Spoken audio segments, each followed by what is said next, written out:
Jake Morrison stood in the middle of the huge glass arena.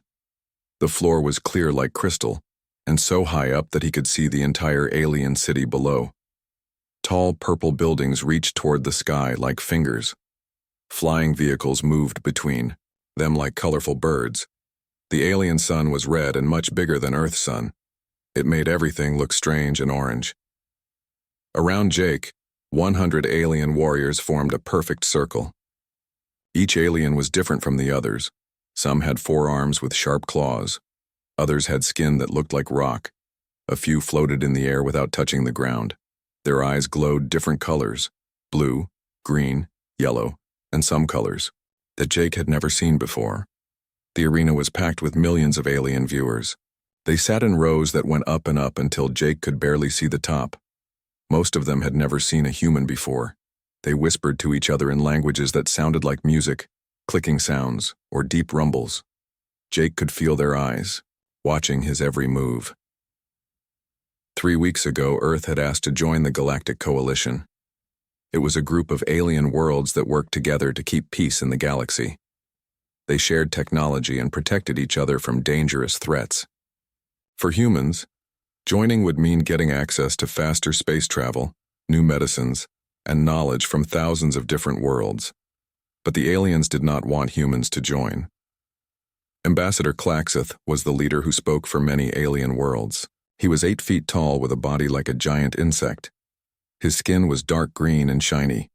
6 arms moved when he talked, and his voice sounded like metal scraping against stone.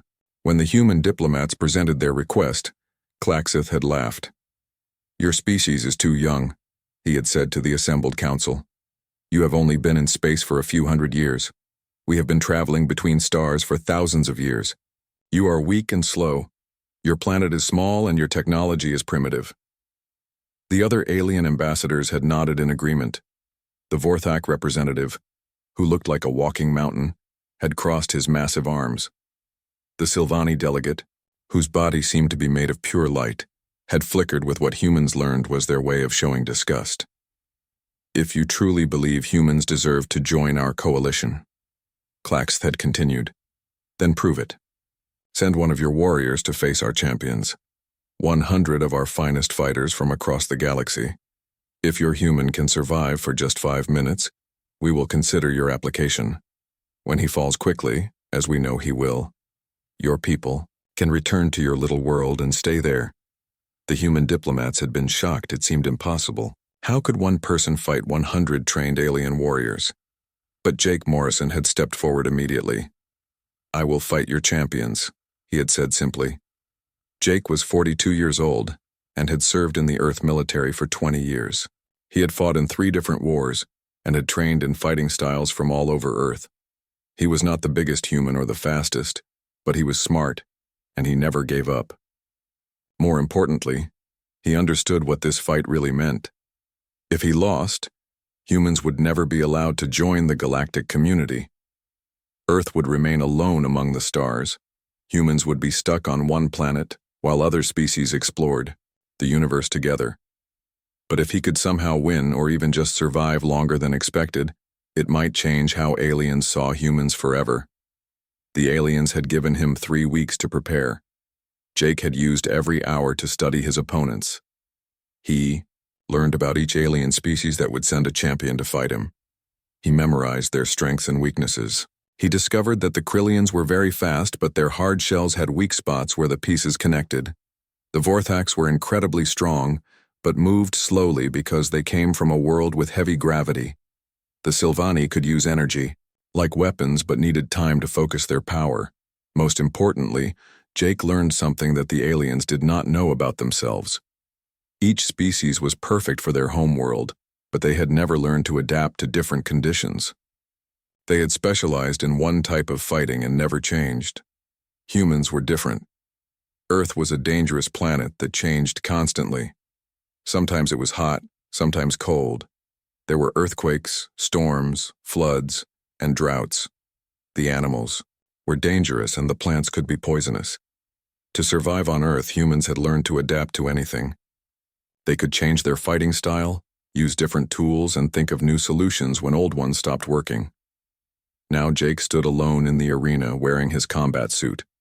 It was made of flexible material that could stop claws and energy blasts, but still let him move quickly. The suit had small computers that could analyze his enemies and give him information about their weak points. Hidden in his equipment were tools and weapons that the aliens had not detected. The alien champions began to move. Some paced back and forth like caged animals. Others stood perfectly still like statues. A few made threatening gestures or roared, challenges in their own languages. Jake could see that they were confident. They expected this fight to be easy. In the viewing stands, alien spectators placed bets on how quickly the human would be defeated. Most thought it would be less than 1 minute. Some generous ones gave him 2 minutes. A few aliens who had studied. Humans more carefully thought he might last as long as 3 minutes before he was overwhelmed. The arena's central computer announced the rules in hundreds of different languages. The fight would continue until Jake was defeated or until all 100 champions were unable to continue fighting. There would be no breaks and no outside help.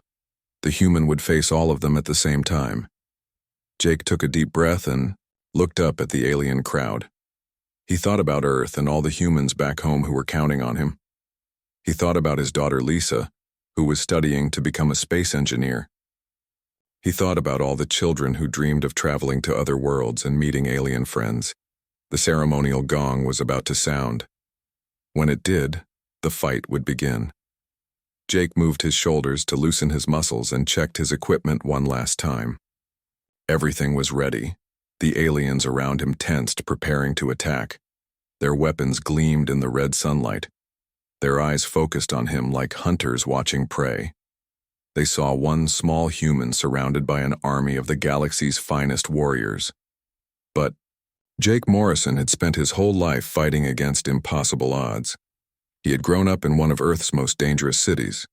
He had survived wars where humans fought against much larger enemies. He had learned that size and strength were not always enough to win a fight. Sometimes intelligence and determination were more important. The gong sounded with a deep booming note that echoed through the arena. The 100 alien champions began to move toward Jake from all directions. The crowd leaned forward in their seats, expecting to see the human fall within seconds. Jake smiled and got ready to show them what humans could really do. The first alien to reach Jake was a Krillian warrior named Zexik. He moved like lightning across the crystal floor, his forearms ending in claws that could cut through steel. His black shell gleamed in the red sunlight as he leaped through the air, aiming directly for Jake's throat. Jake had studied the Krillians for weeks. He knew they were fast and deadly, but they always attacked in straight lines. They could not change direction once they committed to a strike. Jake waited until the last possible second, then stepped to the side and dropped low. Zexik flew over him, claws whistling through empty air. As the Krillian landed and tried to turn around, Jake struck. He drove his elbow into the joint where the alien's shell pieces connected at the shoulder. The hard covering cracked with a sound like breaking glass. Zexik screamed and stumbled backward, his right arm hanging useless at his side. The crowd gasped. No one had expected the human to land the first blow, but Jake had no time to celebrate. 3 more aliens were already charging at him. A massive Vorthak warrior named Gromth swung a club the size of a tree trunk. A floating Sylvani called Lyra raised her hands and began gathering energy that sparked and crackled between her fingers. A snake-like Hexari slithered across the ground trying to wrap around Jake's legs. Jake rolled to his left as the huge club smashed into the arena floor where he had been standing. Pieces of crystal flew everywhere. The Hexari missed his legs, but the tip of its tail caught his ankle, making him stumble. The Sylvani's energy blast shot past his head, close enough that he could feel the heat. This was what Jake had expected. The aliens were fighting like they always did on their homeworlds. The Vorthaks used brute force because they came from a heavy gravity planet where strength was everything. The Sylvani relied on their energy powers because they had evolved on a world where physical combat was rare. The Hexari used speed and coiling attacks because they hunted in dense forests where quick strikes worked best. But Jake was from Earth, where survival meant using everything available. He grabbed a piece of broken crystal from the floor and threw it at Lyra just as she was charging another energy blast. The sharp fragment cut across her arm, disrupting her concentration. The energy discharged harmlessly into the air. Gromth raised his club again, but Jake was already moving. He ran straight at the giant alien, confusing the creature who expected him to run away. At the last second, Jake slid between Gromth's legs and kicked hard at the back of the Vorthak's knee. The huge alien toppled forward, his own weight working against him. The Hexari tried to strike again, but Jake grabbed its tail and used the snake-like alien's own momentum to swing it in a wide arc. The Hexari collided with two other approaching warriors, a bird-like Skrix and a crystalline Zarathi. All three went down in a tangle of limbs and confused shouts. Jake stood up, breathing hard but grinning. In less than 30 seconds, he had taken down 6 of the 100 champions. The alien crowd was no longer laughing or making bets about how quickly he would fall. They were watching in stunned silence. Ambassador Klaxth leaned forward in his viewing box, his 6 arms gripping the railing. This was not going according to plan. The human was supposed to be overwhelmed immediately. Instead, he was fighting like no creature the ambassador had ever seen. The remaining 94 aliens began to spread out, forming a wider circle around Jake. They had learned that rushing at him one at a time was not working. Now they would try coordinated attacks. A group of 5 Zephyrians took to the air. They looked like giant insects with transparent wings and could fly faster than most spacecraft could travel in atmosphere. They dove at Jake from different angles, trying to confuse him with multiple threats. But Jake had fought against flying enemies before. During the corporate wars on Earth, he had learned to deal with attack drones and flying vehicles. He watched the Zephyrians' flight patterns and noticed they moved in formation, like birds migrating. They were predictable. Jake waited until they were almost on top of him, then activated a small device on his belt. A burst of high-frequency sound filled the air. The Zephyrians' sensitive hearing was overwhelmed. They crashed into each other and fell to the ground, their delicate wings tangled and broken. The crowd erupted in confusion. Many aliens had never seen sonic weapons before. Some species could not even hear the frequencies that humans used. To them, it looked like Jake had somehow made the Zephyrians fall from the sky with magic. Now the other aliens were getting nervous. They had expected to face a primitive warrior with simple weapons. Instead, they were fighting someone who seemed to have an answer for every attack. They began to move more carefully, studying Jake like he was studying them. A group of granite lords formed a defensive wall. These aliens looked like walking rocks and were nearly indestructible. Their strategy was to advance slowly and crush anything in their path. Behind them, a team of Scion Collective members prepared mental attacks. These aliens could read thoughts and control minds. Jake felt the psychic pressure as the Scions tried to invade his thoughts. Most aliens had minds that worked in predictable ways, making them easy targets for mental manipulation. But human brains were chaotic and unpredictable. Jake had trained himself to think about random things when under psychic attack. He started reciting the lyrics to an old Earth song in his head, then switched to remembering what he had eaten for breakfast, then began calculating mathematical equations. The Scion's attack slipped off his mind like water off a rock. One of them, a tall gray alien with large black eyes, stumbled backward with a look of confusion. While the Scions were distracted, Jake ran straight at the granite lords, while the rock-like aliens prepared to crush him. But Jake was not planning to fight them directly. Instead, he leaped onto the back of the first granite lord and used it as a stepping stone to vault over the entire formation. He landed among the confused Scions and quickly disabled 3 of them with precise strikes to nerve centers he had memorized during his preparation. The Scions were not used to physical combat and fell easily once their mental powers failed. The granite lords turned around slowly, but Jake was already gone. He had learned another important lesson about his opponents. Most alien species were specialists. They were very good at one type of fighting but struggled when forced to adapt to new situations. Humans were different. On Earth, the weather could change from sunny to stormy in minutes. Predators attacked from land, sea, and air. Food sources appeared and disappeared with the seasons. To survive, humans had learned to be generalists. They could adapt their tactics to any situation. Jake's combat suit helped him analyze his enemies in real time. Small sensors measured their reaction speeds, strength levels, and movement patterns. The suit's computer compared this data to everything humans had learned about each species. It gave Jake constant updates on weak points and optimal attack strategies. But the suit was just a tool. The real advantage Jake had was his human brain. While each alien species thought in ways that had been shaped by millions of years of evolution, on stable worlds, Jake could think outside those patterns. He could see solutions that the aliens never considered because their minds simply did not work that way. A group of shadow dancers from the world of Umbria tried to attack him next.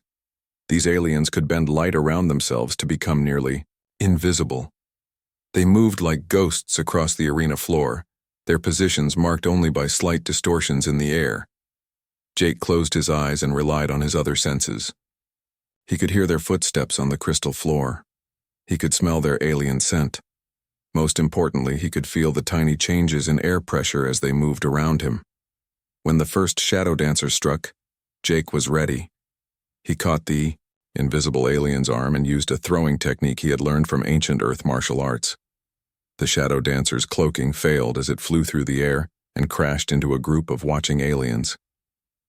The second shadow dancer hesitated, confused by Jake's ability to fight what he could not see. That moment of uncertainty was all Jake needed. He grabbed another piece of broken crystal and threw it at where he sensed the alien was hiding. The sharp fragment struck home, and another champion fell.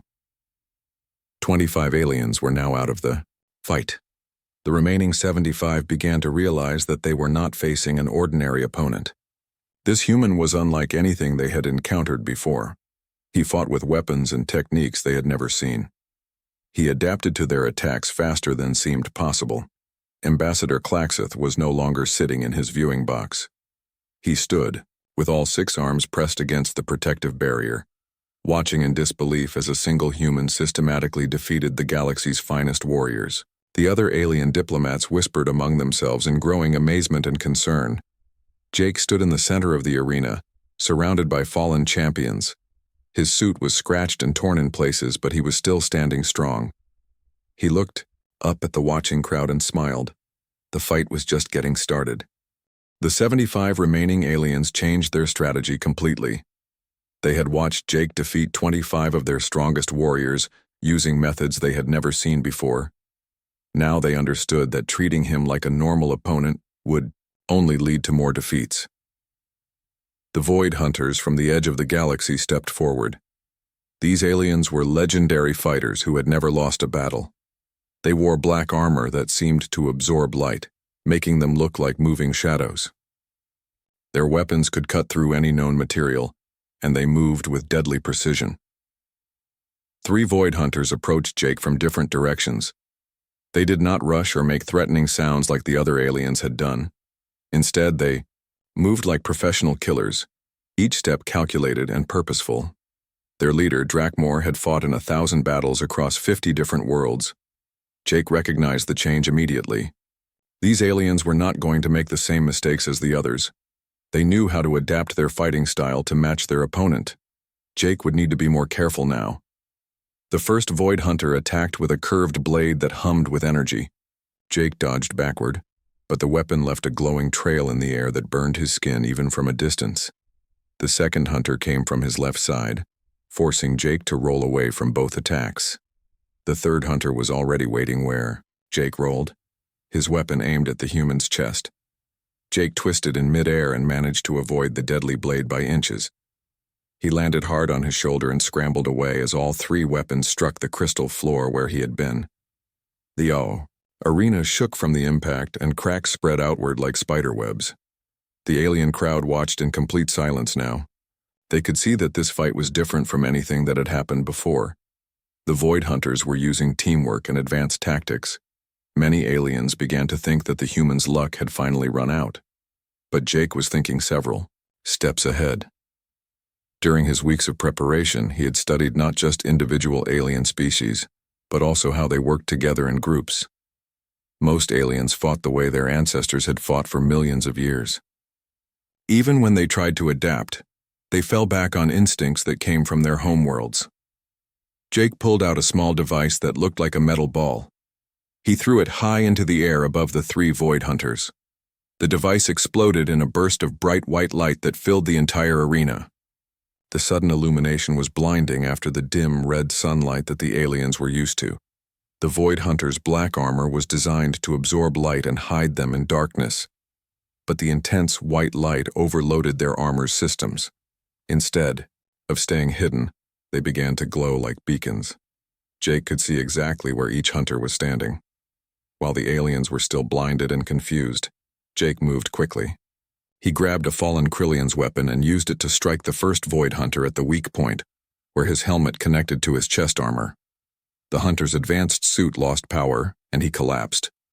The second hunter swung wildly with his energy blade, but he could not see his target clearly. Jake ducked under the swing and used the hunter's own momentum to send him crashing into the arena wall. The third hunter tried to retreat and wait for his vision to clear, but Jake was already behind him. A precise strike to the hunter's spine put him down permanently. Ambassador Klaxeth felt his confidence cracking like the arena floor. The void hunters were supposed to be unstoppable. They had conquered entire star systems and defeated armies of thousands. Yet this one human had beaten 3 of them in less than 2 minutes. Jake stood over the fallen hunters, breathing heavily but still alert. 28 aliens were now out of the fight. The remaining 72 were beginning to look at each other with uncertainty. Some of them had traveled across the galaxy to participate in what they thought would be an easy victory. Now they were watching their greatest champions fall one after another. A group of iron druids stepped forward next. These aliens came from worlds where metal was alive and could be shaped by thought. Their bodies were partly organic and partly mechanical, making them incredibly strong and tough. They could regenerate damage and adapt their bodies to counter different types of attacks. The iron druids began to change as they approached Jake. Their arms extended into long blades. Extra armor grew across their chests and heads. Sensors sprouted from their shoulders to track Jake's movements. They were literally rebuilding themselves to fight him more effectively. Jake realized that his usual tactics would not work against enemies who could change their bodies to counter his attacks. He needed to think of something completely different. As he watched the iron druids continue to modify themselves, an idea began to form in his mind. Instead of attacking the iron druids directly, Jake ran toward a different group of aliens. The plasma weavers from the solar worlds could control superheated gas and use it as a weapon. They had been waiting for their turn to fight, gathering energy from the arena's lighting systems. Jake deliberately got close enough to the plasma weavers to make them attack. Bolts of burning gas shot toward him, but Jake was already moving. He led the plasma blasts directly toward the approaching iron druids. The iron druids' metal bodies conducted heat very well. When the plasma struck them, they began to glow red-hot. Their biological parts could not handle the extreme temperature. The aliens who had seemed unstoppable just moments before were forced to retreat and cool down before their own bodies killed them. Jake had used one group of aliens against another, turning their strengths into weaknesses. The plasma weavers realized too late what had happened, but Jake was already among them. At close range, they could not use their dangerous weapons without risking harm to themselves. Jake quickly disabled 3 of them with hand-to-hand combat. The remaining aliens were now truly afraid. They had seen their most powerful champions defeated not through superior strength or advanced weapons, but through something they did not understand. The human fought like no creature they had ever encountered before. Jake was using something that most aliens had never developed: creative problem-solving under pressure. Every species in the coalition had evolved on worlds where certain strategies worked well. Over millions of years, they had perfected those strategies and relied on them in all situations. Humans were different because Earth had never let them rely on just one approach. The planet's constantly changing conditions meant that survival required constant innovation. When old solutions stopped working, humans had to invent new ones immediately or die. A group of crystal singers tried a completely different approach. These aliens could produce sounds that shattered most materials and disrupted electronic equipment. They formed a circle around Jake and began to sing in harmony. The sound was so intense that pieces of the arena floor began to crack and fall away. Jake felt the vibrations trying to tear apart his combat suit and scramble his equipment. But human engineers had designed the suit to work in Earth's chaotic environment. It was built to handle electromagnetic storms, acid rain, extreme temperatures, and seismic activity. The Crystal Singer's attack was powerful, but not more powerful than a Category 5 hurricane or a volcanic eruption. Jake activated his suit's sound dampeners and charged straight through the circle of singing aliens. Their song required perfect harmony to be effective.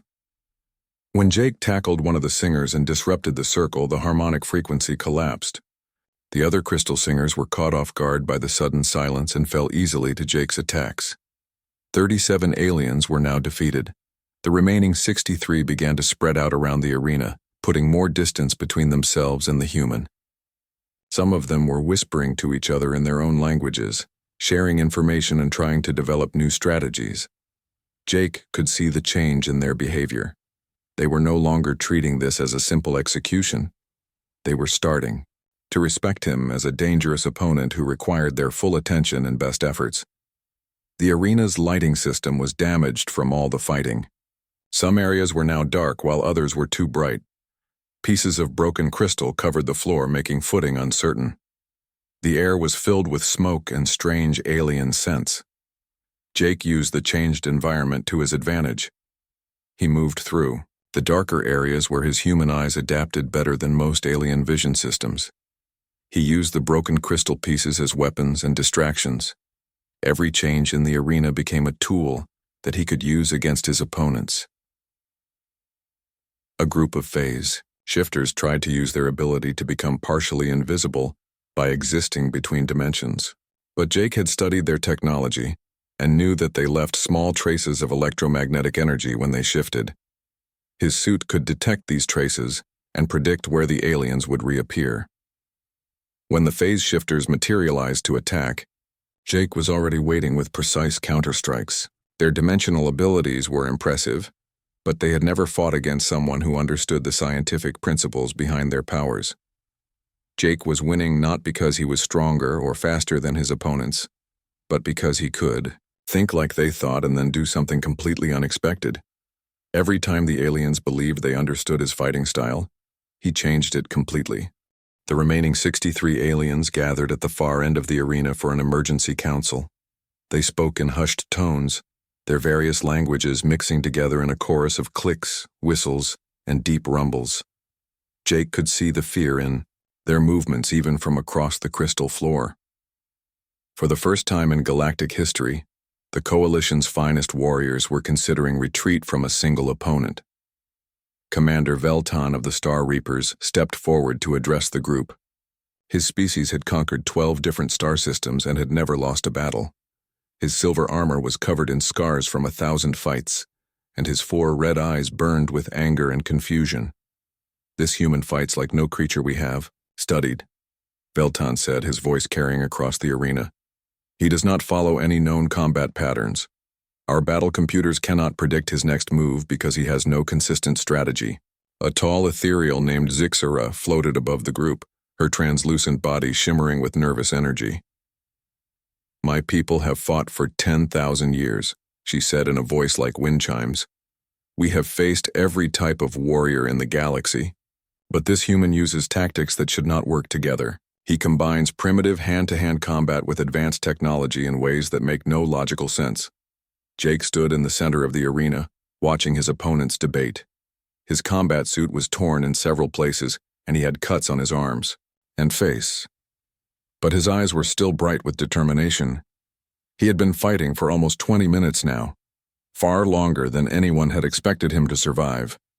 The alien crowd was completely silent. Millions of beings from hundreds of different worlds watched in amazement as their greatest champions struggled to understand how to defeat one human. The betting pools had closed because no one could calculate the odds anymore. Ambassador Klaxith paced back and forth in his viewing box, his 6 arms moving frantically. This was supposed to be a simple demonstration of human weakness. Instead, it was becoming a lesson in how little the Coalition understood about Earth's people. The Council of Remaining Aliens reached a decision. They would attack all at once, with their most powerful weapons and abilities. No more testing individual strategies or small group tactics. They would overwhelm the human with pure force and numbers. Jake saw them beginning to spread out in formation and knew what was coming. He had been saving his most advanced equipment for this moment. Hidden in his combat suit were devices that the aliens had not detected because they used technology principles that most galactic civilizations had never developed. The first wave of the final assault began with the Stormcallers. These aliens could control weather and electromagnetic fields. They raised their arms and began gathering energy from the arena's power systems. Lightning started to arc between their hands, and the air itself began to crackle with static electricity. Behind them, the gravity weavers prepared to increase the arena's gravity field to crush Jake into the floor. The mind shards focused their mental powers to attack his consciousness directly. The remaining Void Hunters activated their most advanced weapons, blades that could cut through the fabric of space itself. Jake reached into his equipment pack and pulled out a device that looked like a simple metal disc. He placed it on the ground and activated it with a touch. Immediately, a dome of shimmering energy surrounded him. The Stormcallers unleashed their lightning attack. Bolts of electricity powerful enough to destroy a spacecraft struck the energy dome and scattered, harmlessly in all directions. The aliens stared in confusion as their most devastating attack had no effect. The gravity weavers tried to crush Jake with increased gravity, but the field could not penetrate his protective dome. The mind shard's psychic assault bounced off, the energy barrier like stones thrown at a mountain. "Impossible," whispered Veltan. "No personal defense system can stop all of those attacks at once." But Jake's shield was based on principles that the Coalition had never discovered. Human scientists had learned to manipulate quantum fields after studying the strange physics of their own planet. Earth's magnetic field and unusual gravitational anomalies had taught humans about forces that most aliens only understood theoretically. The energy dome flickered and began to fade. Jake knew it would only last for a few more seconds, but that was all the time he needed. As the shield collapsed, Jake activated another device. This one sent out a pulse of electromagnetic energy specifically designed to disrupt alien technology. The pulse was calibrated to affect the energy frequencies that most galactic civilizations used, but would not harm human equipment. Every alien weapon in the arena suddenly stopped working. The Stormcaller's lightning faded away. The gravity weaver's field generators shut down. The Void Hunter's space-cutting blades became ordinary metal swords. Even the aliens' armor and defensive systems failed. The 63 remaining champions found themselves facing Jake with nothing but their natural abilities. No advanced weapons, no energy shields, no technological advantages. Just their own bodies and basic fighting skills. Jake smiled and began to move toward them. For the first time in the entire fight, he had a completely level playing field. The aliens tried to maintain their formation, but panic was beginning to set in. They had relied on their technology for so long that many of them had forgotten how to fight without it. Species that had conquered worlds with advanced weapons found themselves as helpless as children. Jake moved through them like a force of nature. His years of training in human martial arts had prepared him for exactly this situation. Every fighting style he had learned came from humans who had to survive without any technology at all. He used the Titan's own size against them, tripping the massive aliens and letting their weight bring them down. He struck the speed demons at the joints where their exoskeletons were weakest. He grabbed the flying serpents and used their own momentum to slam them into the arena walls. The mind shards tried to use their natural telepathic abilities, but human thoughts were too chaotic for them to control effectively. The energy beings attempted to drain Jake's life force, but human biology was different from anything they had encountered before. Within 5 minutes, 20 more aliens were defeated. The remaining 43 were now genuinely terrified. They had never faced an opponent who could neutralize all of their advantages and then beat them in fair combat. Some of the aliens began to back away from Jake, their instincts telling them to flee. Others grouped together for protection, but their coordination was failing as fear took over their thoughts. Jake paused in the center of the arena and looked up at Ambassador Klaxith. "You wanted to test human strength," he called out, his voice carrying clearly in the shocked silence. "But you tested the wrong things. You looked at our size and our technology and decided we were weak. You never bothered to learn what really makes humans dangerous." Klaxith leaned forward, his mandibles clicking nervously. "What makes you dangerous?" he asked, though he was beginning to suspect the answer. "We never give up," Jake said simply. "When everything goes wrong, when all our tools break, when we are outnumbered and outgunned, we keep fighting. We adapt, we improvise. We find a way to win, or we die trying." The remaining aliens looked at each other with growing understanding. They had made a fundamental error in judgment. They had assumed that humans were like other species with predictable behaviors and limitations. But humans had evolved on a world that constantly tested their ability to survive impossible situations. Jake activated his equipment again. The electromagnetic pulse faded, and the aliens' technology came back online. But now they hesitated to use it. They had seen what Jake could do when they relied on their machines, and they had seen what he could do when the machines failed. Veltan stepped forward, speaking for the remaining champions. "Human warrior," he said, his voice filled with something that might have been respect. "We have underestimated your species, but this fight is not over.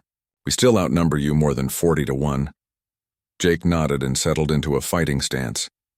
His suit's power levels were running low, and his body was tired from the long battle. But his spirit was stronger than ever. He thought about his daughter, back on Earth, about all the humans who were depending on him to succeed. "Then let's finish this," Jake said. The final battle was about to begin. The 43 remaining aliens formed their final attack formation. They had learned from watching their fallen comrades that rushing Jake one at a time was suicide. They had also learned that relying too heavily on technology made them vulnerable. Now they would combine their natural abilities with careful teamwork to overwhelm the human, through sheer numbers. Jake stood in the center of the crystal arena, his combat suit flickering with warning lights. His power levels were down to 15%. His medical systems showed multiple injuries and exhaustion factors that should have made fighting impossible, but Jake Morrison had never learned how to quit. Commander Veltan raised his arm and the remaining champions began their coordinated advance. The flying aliens took to the air while the ground fighters spread out in a wide circle. The psychic aliens prepared mental attacks while the energy manipulators charged their natural powers. This time there would be no mistakes and no mercy. Jake reached into his equipment pack one final time. His fingers closed around a small device that he had hoped never to use. It was an experimental piece of technology that human scientists had developed based on theories about Earth's unique quantum field properties. The device had never been tested in actual combat, and using it might kill him as easily as it would defeat his enemies. But as Jake looked at the approaching wall of alien warriors, he realized he had no choice. This was humanity's moment. Either he would prove that humans deserved a place among the stars, or he would die trying. The first wave of attacks came from all directions at once. Energy blasts, psychic assaults, poison darts, sonic waves, and gravity distortions all converged on Jake's position. The combined attack was powerful enough to destroy a small building. Jake activated the experimental device. Instantly, a sphere of twisted space surrounded him. The device manipulated the quantum fields that existed everywhere in the universe, but were usually too weak to notice. On Earth, these fields were stronger because of the planet's unusual magnetic properties and gravitational anomalies. Human scientists had learned to amplify and control them. Every attack that entered the sphere was redirected back at the aliens who had launched it. Energy blasts struck their own creators. Psychic assaults rebounded into the minds that had generated them. The poison darts turned around in midair and flew back toward the aliens who had fired them. The effect lasted only 10 seconds, but those 10 seconds changed everything. Half of the remaining aliens were taken down by their own attacks. The others stared in shock as their most coordinated assault had accomplished nothing, except to defeat more of their own champions. "Impossible," gasped Zixara, her ethereal form flickering with disbelief. "Matter cannot behave that way. You are violating the fundamental laws of physics." Jake deactivated the quantum field device, which was now completely drained of power. "You know the laws of physics for your part of the galaxy. he said, breathing heavily. "But you have never been to Earth. Our world taught us about forces and fields that you never discovered because your planets were too stable, too predictable." 21 aliens remained standing. They looked at each other with growing panic. Everything they thought they knew about reality had just been proven wrong. If this human could manipulate space itself, what other impossible abilities did his species possess? But Jake's moment of triumph was brief. The quantum device had used the last of his suit's power reserves. His armor was now nothing more than fabric and metal plates. His advanced sensors and targeting systems were offline. His medical support systems had failed. He was fighting on willpower alone. Veltan saw the change immediately. "His technology has failed," the Star Reaper commander announced to his remaining warriors. "Now we face him as our ancestors would have fought, with strength and skill alone." The 21 surviving champions advanced more carefully this time. They had learned to respect Jake's abilities, but they could also see that he was reaching his limits. His movements were slower now, his reactions just a fraction of a second delayed. Jake knew they were right. His body was running on adrenaline and determination, but that would not last much longer. He had one final strategy, but it would require perfect timing and a great deal of luck. As the aliens closed in, Jake began to move in a pattern that seemed random, but was actually carefully calculated. He led them toward the areas of the arena that had been most damaged during the earlier fighting. Broken crystal pieces covered the floor, and several support beams had been cracked by the intense combat. The aliens followed him, thinking they were herding him into a trap. But Jake was leading them exactly where he wanted them to go. When all 21 aliens were positioned in the most damaged section of the arena, Jake grabbed one of the support beams and began to climb. The aliens looked up in confusion as the human ascended toward the arena's crystal dome. "He is trying to escape," called out one of the mind shards. "Stop him before he reaches the ceiling." But Jake was not trying to escape.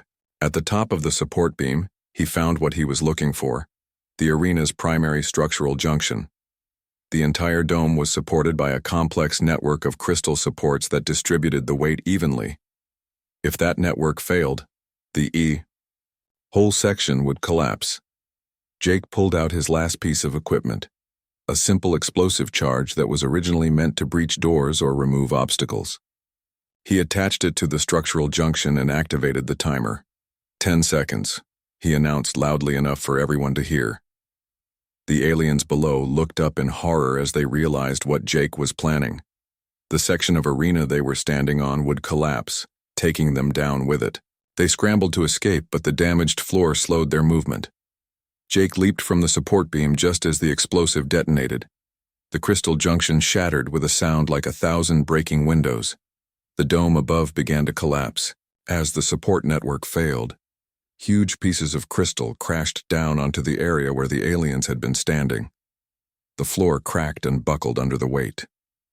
Several aliens were trapped under falling debris, while others were caught in the cascading structural failure. Jake hit the arena floor hard and rolled to absorb the impact. His left shoulder dislocated, and pain shot through his entire body. But he was alive. Around him, the 21 remaining alien champions were buried under tons of crystal wreckage. The arena fell completely silent, except for the settling sounds of broken crystal.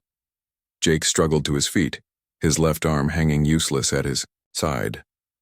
He looked around at the devastation and saw no movement from any of his opponents.